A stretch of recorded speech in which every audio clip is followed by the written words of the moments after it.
Like building a business in Africa and Nigeria, right? Is I'll describe it in two ways. It's difficult, but then again, it's full of opportunity.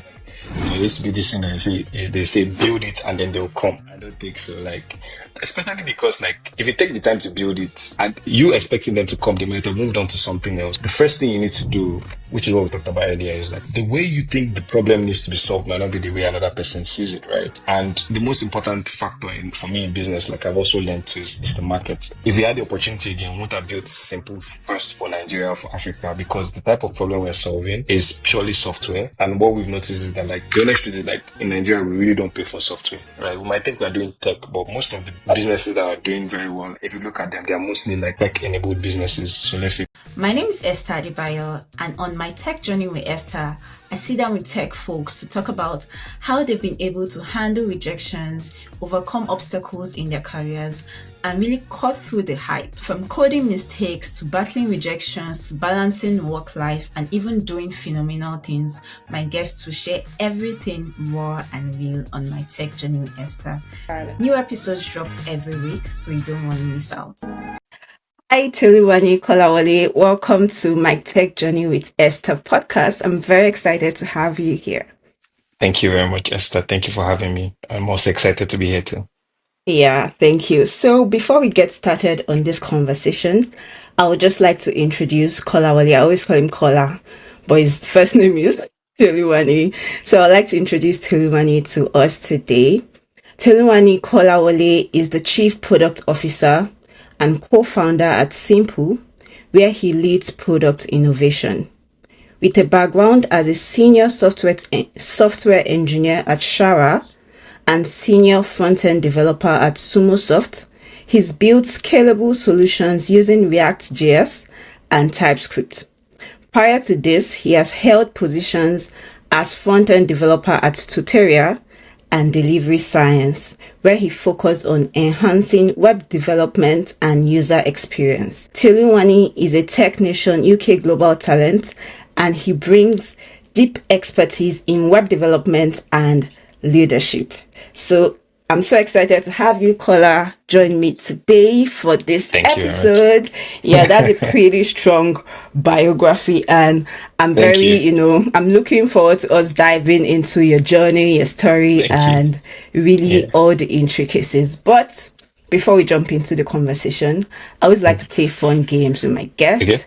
Okay. So I feel like I've known you, Kola, for like a long time. We attended the same secondary school and university. So I was thinking, what game? So I was thinking, what game can we play together? So I'd like us to play the Two Truths and a Lie game. Okay. So it's just a game where you tell me 3 facts about yourself, and 2 would be truths, 1 would be a lie, and I'll identify the lie. Interesting. Okay, so 2 truths and a lie. Okay. This is quite interesting. I've not played this game before, so I just need some time to think. No so worries. 2 truths about myself. Okay. I like playing with children. I know how to sing, and I'm a very good basketball player. I've never seen you play basketball. Okay. I've never, and I don't know, for some reason, you don't strike me as one that plays basketball, but at the same time, for you to put it there, it looks like, maybe you know that I don't know this part, so you feel like, that's the part I'll miss. You say you like playing with children, you said that, what's the second option? I said I'm a very good singer. You're a very good singer. I've never heard you sing too, so it's either you're a very good singer or you play basketball. I think you look like someone that likes children, so I think that's a fact.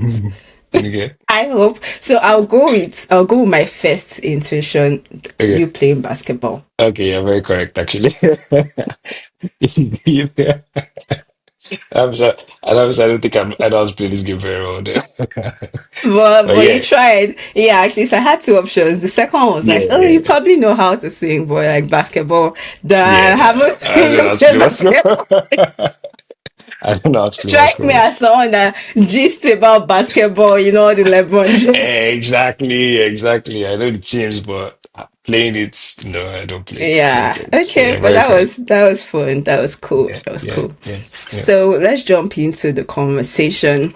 Okay. Just reading your bio, your career has been heavy on front end development. So Yeah. I think the first thing I'm curious about is, have you always known that you'll be involved in web development, or what would you say were the earliest experiences that shaped your career growth?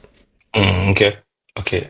So for me, I mean, from the beginning, no, I'll say no, but like my first real experience of like working professionally as I'll say like a developer was from then on was when I knew I was going to, do front end development. So initially, like what got me into like coding and, this whole thing about being a developer was growing up, I enjoyed watching, well, I still enjoy watching cartoons and playing video games. So I wanted to actually know how to build like video games and cartoons or make cartoons. So I had an uncle then who was studying computer science. And he told me that, oh, like if you want to build games and, make cartoons, you need to know mathematics and you need to also know how to write programs and stuff. So I was like, okay, that's interesting. That's what I want to do when I grow up and stuff. And so going to school, studied computer engineering. I mean, I did engineering because my dad is an engineer, but going back now, I think I should have studied computer science, but that's another story for another day. But then again, and then did computer engineering. And after school, my first work experience was at a digital marketing agency in Lekki. And I worked under the guy's name is Joshua. Shout out to Joshua Okay. wherever he is there. So Joshua, so the first day I met Joshua was very interesting because at that time, well, I came from my house on the mainland, which was very far to Lekki, which was on the island in Nigeria. And the first day I met Joshua, the first thing he asked me was, "Oh, what do I do? Like, what languages do I program?" And I told him JavaScript, and I was trying to impress him, like, "Oh, I know JavaScript, HTML, CSS, and mobile development." At the time, I started dabbling into mobile development. There was something called Cordova, which allowed you to bundle HTML, CSS, and JavaScript into mobile apps. So I started learning how to work with that. So I was telling him all those things, and he was just looking at me, and I'm like, "Why is this guy just looking at me?" And then he told me to open my laptop and I should go to like a Facebook career page, and I went there.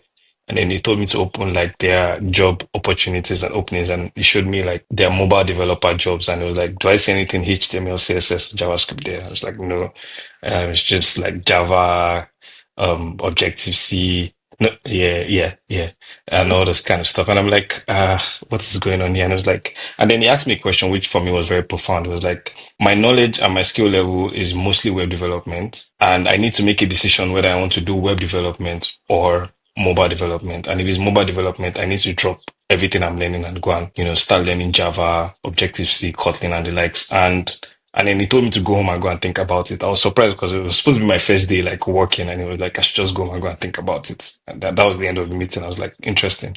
And so it was very interesting for me because I had to think about it properly and ask myself, like, do I really want to do web development or mobile development? And at the time, like he said, my skill levels and the things I had learned were around HTML, CSS, JavaScript, were the foundations for building web projects and web applications. So I made that decision, and also with the fact that like I enjoyed I enjoyed design to an extent, right?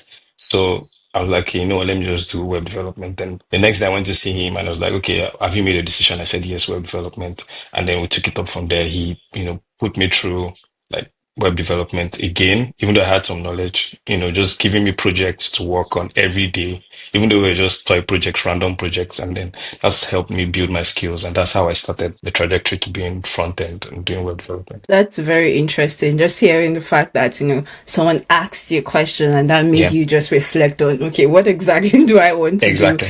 Exactly. Yeah. Yeah. For a lot of people that come into or are interested in even web development as a thing, I found myself also in these shoes. Like, I want to become a web developer. I want to, do lots of web applications, but I'm struggling with knowing what to learn, or I'm Mhm. struggling with, the whole information overload out there. Yeah. Yeah. How was Yeah. that experience for you? Like, was it something that, you picked up today and tomorrow you're like, this thing is like Mm. confusing me?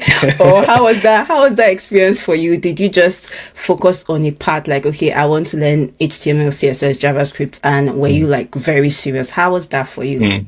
Okay.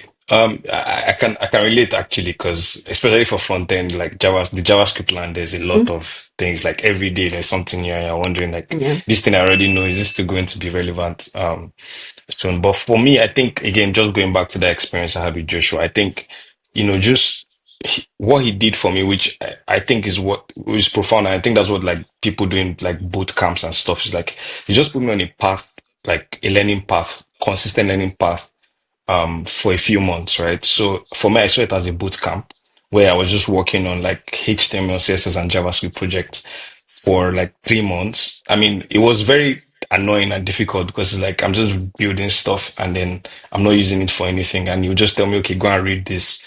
I remember, every time it was like there was a time he told me to go and read the entire documentation of Bootstrap, like just go and read it. And then really. yeah. And at the time it was very annoying, but as I then started working on projects and, just, tapping into that knowledge of all the things I'd read for just reading sake and just using it and seeing the outcome and the output for me was very, very profound because I was like, okay, so this is what he was actually trying to get me to do. So I think sticking to a consistent, what's it called now? Will I say Learning like path. path? Exactly. Thank you very Mm-hmm. much. Learning path will really help. I know it's very, very difficult because it's like, oh, there are a lot of things to learn, but if you can just decide, let's say, for example, you want to learn React and just stick to it, I'm sure there are a ton of React resources online that can help you and, stick on that learning path and just take it for a consistent number of time. I think it will help. But I think the problem most people have is like they start with something and then they jump and jump. I think maybe it's because of like fear of missing out or if things are Yeah, difficult. I mean, everything is difficult to be honest. I always tell people like looking back, like when we're in primary school and we're learning like how to count and how to do like basic arithmetic. It was very, very difficult for us because at the time it was like, yeah, and many of us, our parents would say, oh, we're not good in math. It's not as if we're not good in math. It's just that like we didn't just enjoy it and we didn't stick long on that path enough to be able to understand what we were being taught and know it. So if you just spend time with whatever you're learning, over time you just see that you get used to it and you definitely become an expert in it. I know. And these days I always understand the saying that people say like practice makes perfect, right? It's like the more you do stuff, the more you get better at it every day constantly. No matter how difficult it is, no matter how easy it is, whatever, just keep at it and you'll yeah. get better. Yeah, true. So like consistency and just Yeah. keeping Yeah. on that path, like Yeah. practicing and practicing. Okay. Yeah, that's a very good advice. How many resumes have you sent out with zero response? Or maybe you're getting interviews but you just can't seem to land a job. I've been there and I know it's so frustrating, right? But the good news, I've created a toolkit to change all of that for you. Introducing the Get a Job Toolkit, your step-by-step guide to finally land your dream tech job. Inside, you get 3 resume and cover letter templates, a job tracking sheet, 100 plus interview power phrases, reach out messages to recruiters, and a LinkedIn optimization checklist. I created this toolkit because I know how hard applying to jobs can be. So whether you're just starting out your career or making a career switch to tech, this will save you so much time and stress. Click the link below to grab your toolkit and let's get you hired.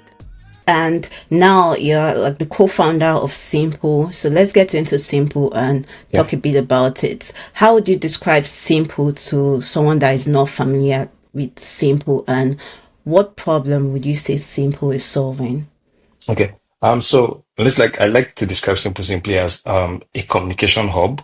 So basically what it means is like we are building out tools to help businesses communicate with their customers, pretty much. Mm, So for us, we see it as two ways, both inbound communication and outbound communication. I mean, that's what communication is. There's two ends, right? You're talking to yeah. someone and someone is talking back to you. So what we're doing is building tools to help businesses solve problems they have communicating or interacting with their customers. So the way we what we've done is we've built two products. One is an omni-channel inbox that allows businesses to bring in all their all the channels which they communicate with their customers. So that's more like, or how their customers communicate with them, sorry. So that's inbound communication. So it's email, SMS, Twitter, WhatsApp. We give you just one platform, one dashboard to manage all that interaction. And then we also provide businesses with like SMS and email marketing for outbound communication. So if you want to outreach to your customers, send them emails or SMS. So pretty much Simpu is a communication hub for business. Okay, communication hub for business. Yeah. That sounds really good, but I'm wondering, how did you come up with this idea? I know there are lots of people listening or going to be watching this, and they have an idea for maybe a startup, but they're stuck. They don't know if that idea would work. So how did you come up with the idea of Simple and maybe validate it to know that, okay, Simple is, or the idea of communication between the customers and a business is something that you want to double down on? Okay. So the initial idea for Simple came from the fact that myself and my co-founder Collins, so we used to be like flatmates. So we used to work on projects a lot together. So because he has like a design background and like sales background, so we just used to work on like projects, like freelance projects together. He would get projects and he would design and I'll write the code. So I think when we thought about the idea for Simple, we just wanted to build, because back in the day, that this was 2017, 2018, most of the marketing platforms, then SMS marketing was quite big in Nigeria. So most of the platforms were very, very like ugly to use and difficult to use. So what we wanted to initially do was just to build something better than what was available at the time. But then again, we then found something interesting, which was a trend in Nigeria. Well, it's still a trend. Well, I won't call it a trend anymore, but it became a trend at the time in Nigeria, which was customers began to reach out to businesses online. So, for example, you had an issue with your bank. Typically, back in the day, like way, maybe early 2000s or whatever, right? Is you would send an email or try and reach out there to their contact center via call. But we noticed that people started just coming to Twitter, for example, and DMing or mentioning the bank's handle, and then people just get their issues resolved as quickly as possible. And so we realized that like with the increase in social media usage, people actually started reaching out to businesses directly on social media. So we're like, you know what, this is something that we can try and help businesses with. And then we spoke to some people who were, some of our friends were running businesses, and they were like, this actually makes sense, because for them is everything was fragmented. So there are people reaching out to them on WhatsApp, there's people reaching out to them on Instagram, Twitter, and email as well, right? So and everything is different apps. So they were like, it will make sense to have something that solved all that in one place. So for us, the validation for us was talking to businesses that we knew and understanding that they had that problem. And also the added advantage we kind of had also was, which I think is very important for people trying to build stuff, is you need to also have some, I would say, skin in the game. Because our third co-founder, who's our CTO, Balo, had like a lot of experience building communication systems. So he had built like systems for sending out emails and SMSs to hundreds of thousands of people, like value added services, all those text messages that you get that says send 15, send football to this number to get whatever, right? So he had built like systems around that to send messages to people. So for us, it was like, that combining that with the validation we got from talking to people and seeing that trend at the time in Nigeria, all those three just accumulating together for us to say, you know what, let's build something that will help businesses solve these problems that they were having. And that's how we came up with Simple. Yeah, it's so good. I've seen people just come up with ideas, and the idea at that point to them sounds very good. But Yeah. I realized they don't really validate it. And it's like, Mm, even no matter how great an idea is, if no one is in need of it, it's like a yeah. waste of time. Yeah. So I'm glad to hear that, you guys went through a validation state, asking questions, and you also Yeah. have a co-founder that had skin in the game. So it wasn't just you going into, starting Simple blindly, but you had more or less someone that was very Yeah. knowledgeable about what you were involved in.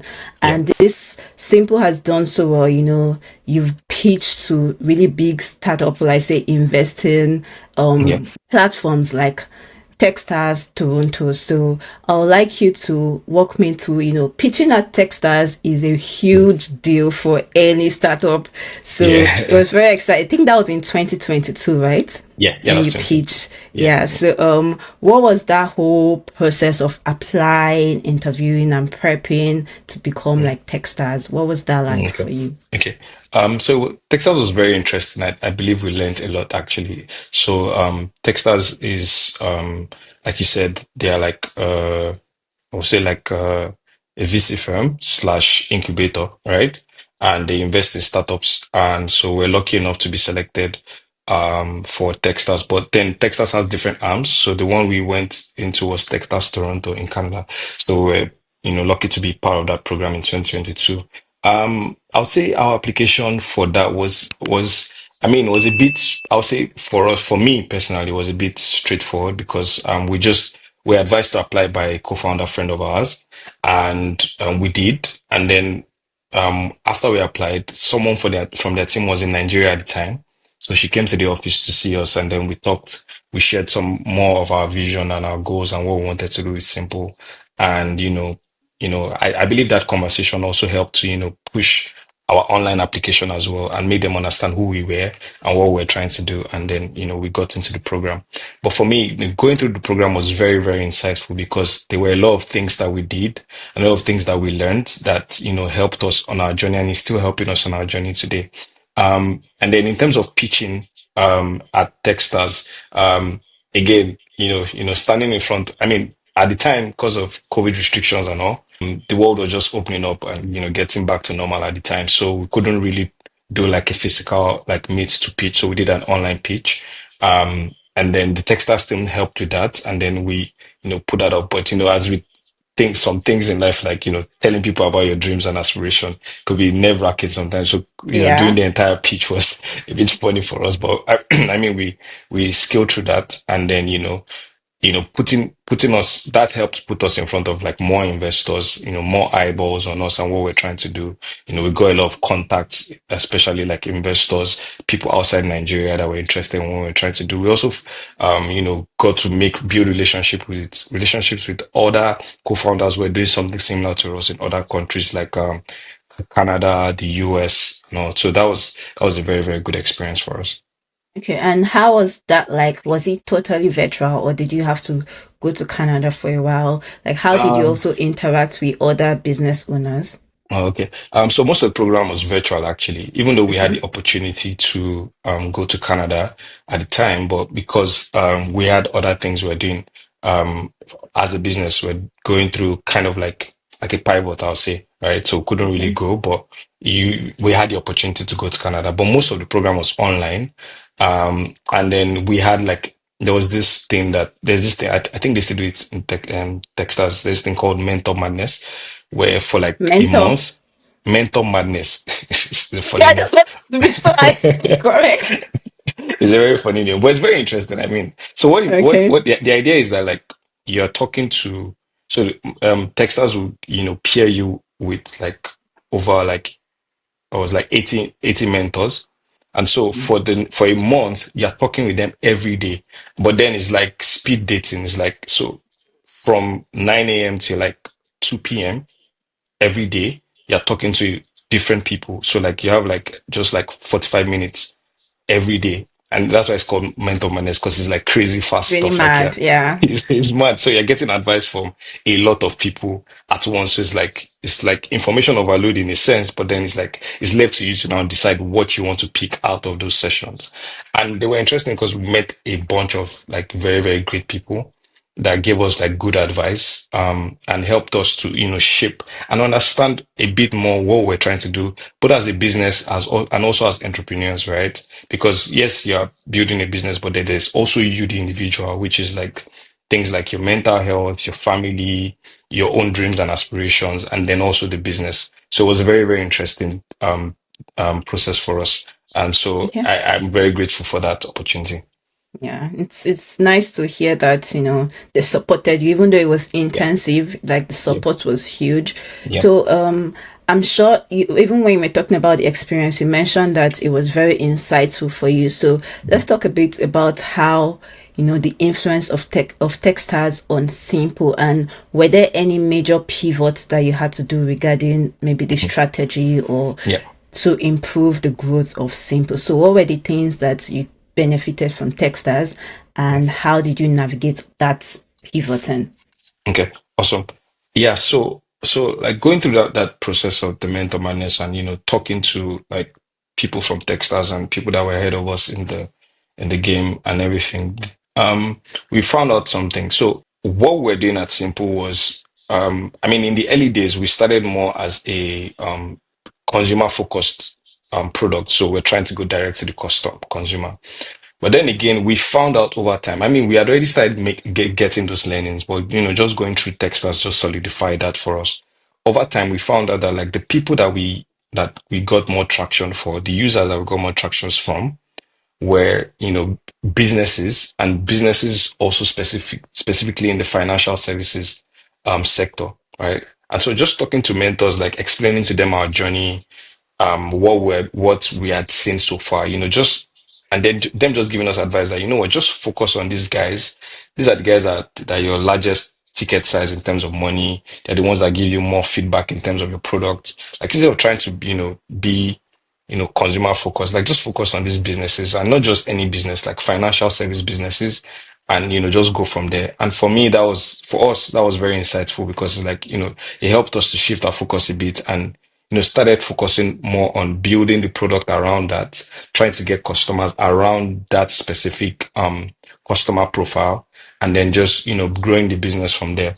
And after that program in 2023, we just saw a huge growth in our numbers in terms of like revenue and everything, because we just decided to focus on financial services businesses, and signing up financial services businesses. Our sales efforts were around that, and then things just started going up from there. And that was very, very interesting. Yeah, you mentioning mentors and how the mentors were able to give you insights. I think the other day, about 3 days ago, I was watching a podcast and someone was interviewing a woman, and she had like a mentorship or a coaching program, and she was talking about how working with her will help you not make so many mistakes. So I'm just like echoing what you mentioned about having mentors, because there are lots of people, whether as startup founders or even career people, that they're trying to walk their journey alone. They don't have any mentor, they don't have anyone that they look to for guidance. But there's so many mistakes that you would avoid making if you have mentors and people that can guide you and position you in the right pattern. For you at Simpu, I think that's one of the things you mentioned that you got from Techstars. So but now you are a co-founder and you're also the chief product officer. So it's like you're wearing two hats at Simpu. So how exactly do you balance these roles? Are there some days that you're wearing your co-founder hat? Are there some days that you're wearing your CPO hat? How do you balance these two roles? You're very spot on, actually. But for me, the way I think I'm always wearing, I mean, yes, there are days when I'm wearing the CPO hat and then the co-founder hat, but these days, especially like this year, I've been wearing mostly the co-founder hat. And that's because, like, apart from just being a CPO, I also kind of like manage how will I put it now? The operations of the business, but from a higher level. So like managing like accounts, payroll, um and all those all things tied to operations. And then because of my role as a CPO, I also work closely with like the marketing team, the sales team, and also the operations team. Because so for the sales team, for example, they are the ones they talk to the customers, and they are the ones selling the product, right? So they say, okay, this is what we are seeing in the market, this is what customers are saying. So I have to work with them closely to understand. Sometimes I actually jump on sales calls as well to just listen to what the customers are saying about the product. And then in terms of working with the marketing team too, is like, doing things around like product marketing, um, you know, email sequences that have to go out to customers, all that type of stuff, crafting some form of the messages that have to go on the website, or whatever content that we're trying to put out, so that making sure that like on the product side, what we are trying to do on the product side is easily understood by the marketing team, so that they can also communicate that to the customers. So yes, it's not easy, but like it's enjoyable at the end of the day, because for me, it helps me to work with everybody on the team, and it can also help, and that also helps to build like relationships with team members as well. So it's quite Yeah, interesting. so if you have to put like a percentage, like Okay. out of 100, what's the percentage? Yeah, is it a 50-50 split, or um are you screwed mm, more on one? mm. I'll say it's more like a 60-40. Okay. A 60-40, because more on the CPO side, And then Okay. the 40% is just more on the operational side Co-founders. in terms of like co-founder things and like having meetings with my other co-founders in terms of strategy and all that. I mean, for us, because we're friends, so like almost every call we have is like a meeting about the business. So it's like, And imagine it tends to because there's if you're friends and you're also co-founders, almost like when you pick up your call, okay, guy, how yeah, far? This is that. So we just start talking about business. exactly. Like, oh, how fun, or like, oh, how's life and everything. And we're talking about life. And, Yeah. oh, that's true. I have this meeting, or I have to do this thing that we need to do so that this customer will have this thing. So it's always interesting. Yeah, And it then in always terms of just like, flows. yeah. In terms of like the operational things, 40%, I'll say, payroll, accounting, and all those things, 40%. Okay. And as a CPO, what would you say is your approach to product development? How do you ensure that, your product meets both the user's needs and it also meets the business goals? Because, at the end of the day, it's a business, you need to make money. So Mhm. how do Yeah, you yeah, do that yeah, balance? yeah, yeah. That's a very good question, actually. So for me personally, I strive to always, make sure that we try and, meet the user's goals. Because if you don't have users, you don't have a business, to be honest. Like if nobody's using your product or your application or whatever, your idea, you don't have a business, you can make money, right? And Yeah. then for the business goal, like you rightly said, is ultimately, right, is a business. And what is a business? You're trying to make money. That's just the honest truth, right? I mean, so you're trying to make money, but then you're trying to make money in two ways. Not spend the money that you're making like lavishly or in the wrong way, and then also bring more money into the business, right? And then everything you are doing as a business for me should be tied around the user, right? So in terms of my product development strategy or ideologies, like whatever you're doing, try to capture the user's needs, and try and solve for those needs. So I always try to use the jobs to be done framework to kind of understand, okay, what these customers or this user that we're trying to build whatever we're building for, what is the job they're trying to achieve? What are they trying to solve, right? And then from there, it's like, okay, what are the things that we can build around this? Obviously, as a product team, you have your hypothesis on what you think the user wants, but most times your hypotheses are not right. So what we try to do is we build around our hypothesis, and then we also then talk to our customers, right? And so when we talk to them, we gather feedback and then come back to build. And then after building, we then go back to them and say, okay, this thing you say you're trying to solve, um, we've built something around it. Please play with it for a while. Let us know your feedback. If it doesn't make sense, let us know. If it makes sense, let us know. And then, so we just try to go through the entire feedback loop of, building stuff, getting customer feedback, then iterating on it over and over till we get to a desired point. And then in terms of meeting the business goals, is that like, okay, this thing that we're building, right? We've seen that there's traction. Okay, users are excited about it, or it solves their problem. Is the other part of it, which is for me is the business goal, is now saying how do we extract value for us as a business in terms of how do we make money from this? Because it's all well and good to provide value for people, and everybody's fine, their problems are being solved, but then again you need to find a way to make money from that, which is what you're trying to do as a business. So one thing again for me personally on my journey as a co-founder that I'm learning is that, like, I mean, ideas are great, building products is beautiful, but you need to actually what is also important is actually the business side of things, because you need to put food on your table and the table of on your employees, right? So whatever you're Yeah. building, you should also be thinking about the business element of how do we extract value from our customers that we are providing value to for us as a business, so that we can keep the lights on and continue running as a business. Yeah, that's spot on. I like it. And, I stumbled on a quote by Wandile. So Wandile is managing partner at Rook Digital. So I have the quote here. I'm just going to read it. Okay. It Okay. says, many strategies that have worked elsewhere have failed in Africa because investors fail to recognize that Africa has a very different landscape. So why I said this quote is to follow up on the question, which is how would you describe running a business in Africa? Simpu is a business that is primarily based in Africa. So how would Mm. you describe how the terrain has been so far? Okay. Yeah. So, simple is yes. That's a very, very good question. And, um, it's very interesting. Like building a business in Africa, Nigeria, right? Is I'll describe it in two ways. It's difficult, but then again, it's full of opportunities, right? So I'll start with being difficult. Like the honest truth is, especially in Nigeria, like with with the economic downturn and everything that's going on, things are a bit difficult. And for a business like ours, which is we are B2B, we work with businesses, is like if they are not making money, it will be difficult for us to make money. That's the honest truth, right? So we need to always find innovative ways to help them save money, right? Or make money. And that's a bit difficult. And like the coach you shared is quite true. Like running a business in Africa is a different terrain from what you have, abroad, in the US or in the UK or in Canada, right? So it's very difficult because then again, because customers know that things are difficult in the economy. They are very, very shrewd with their money.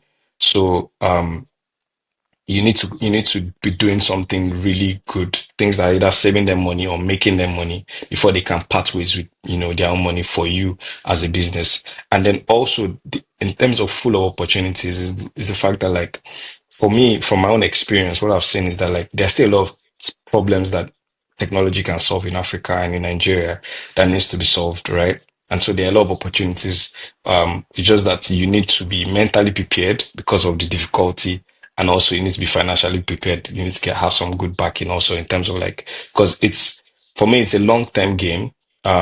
You might not see what's it called now, the successes immediately. You have to, stay in the game for a bit, before you start seeing actually like fruits, and then it just keeps on growing and growing and growing.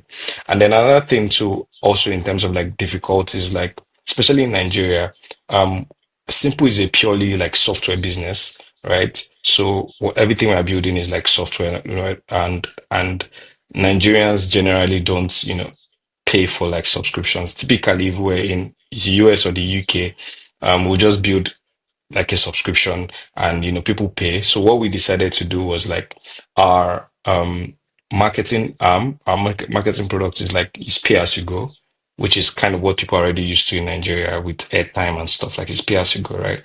But then the omnichannel inbox is more like subscription because we try to push that not just only in Nigeria but outside Nigeria as well. So those are the ways we've tried to balance it and also overcome those difficulties.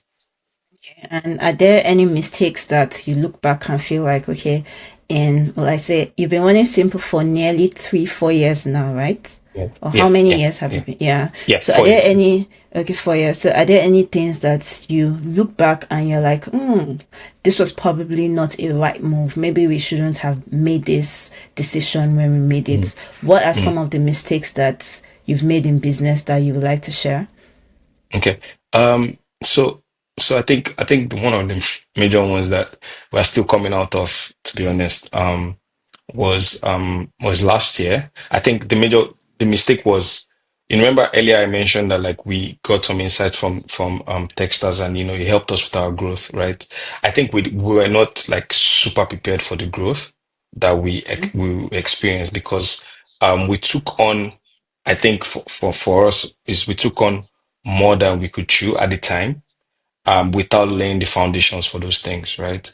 So at the time, initially, our marketing platform, like I said, is pay as you go, right? So initially, we always used to do it as prepaid. So if you want to, let's say, for example, send email to 5,000 people, you pay for that 5,000 immediately. But again, working with financial services and banks, mostly banks, right? The way banks operate in Nigeria is the way they work with their vendors. They do more like postpaid. So you give them the service and then they pay for it after. And so we took on a few banks, thinking that we were ready for that scale, but at that time we were not ready. So it actually came to bite us, and we're just coming out of that. But then for us, it's just like we just learned from that experience in that like whatever, especially when it's time to scale, right? You need to make sure you have the foundations right, before you then, can then scale up. Yeah. So that was something with that. Yeah, that's definitely useful. And for you as a co-founder, someone that has been part of a growing, startup in Africa, what would you say are some of the things I would say two to three things that you've learned so far on your journey, that experience, so to say, has taught you. Maybe some things are common, phrases that are not necessarily true when you're doing the business. In reality, they're not true, but people are just used to saying it. But in whatever form, what are the things that you've learned in your journey as a startup founder? Okay. I think there's one that I've learned and I always try to live by is I think there's this saying, I don't know if it's still valid to now, but it's like, there used to be this thing that they say build it and then they'll come. No. No, I don't think so. Like, especially because like if you take the time to build it and and you expecting them to come, they might have moved on to something else. Or in terms of like another product, or they might not have that problem anymore. So you'd have just spent time building stuff that people will not need, right? So for me, is the first thing you need to do, which is what we talked about earlier, is like get validation, right? Yes, you have an idea, you've seen the problem, and you've seen that, okay, if I build this solution, it will most likely solve the problem.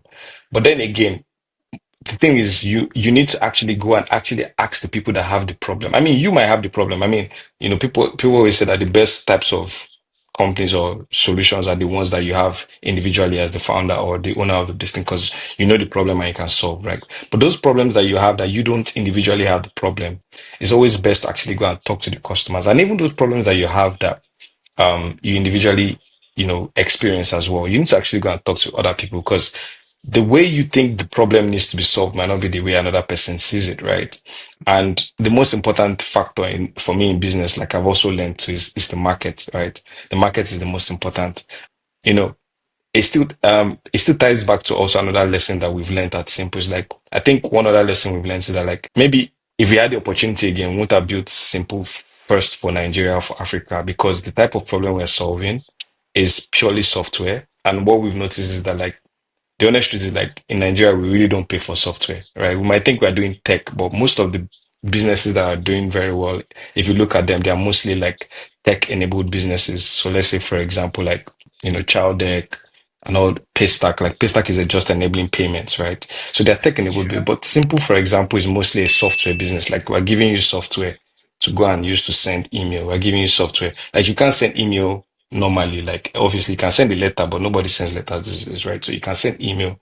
You can't send email normally. You need a software for that. So Simple is a software business, and the best way to price software business is by having subscription, because that gives you you can make more money that way, Can right? make more And money, for yeah. yeah, and in Nigeria, like the honest truth is that we don't have the subscription culture yet. And so that's another lesson that we've also learned, is like the market is very important. So whatever you're trying to build, you need to first of all understand the market, right? And as techies, developers, designers, we are always into the building the product, this thing.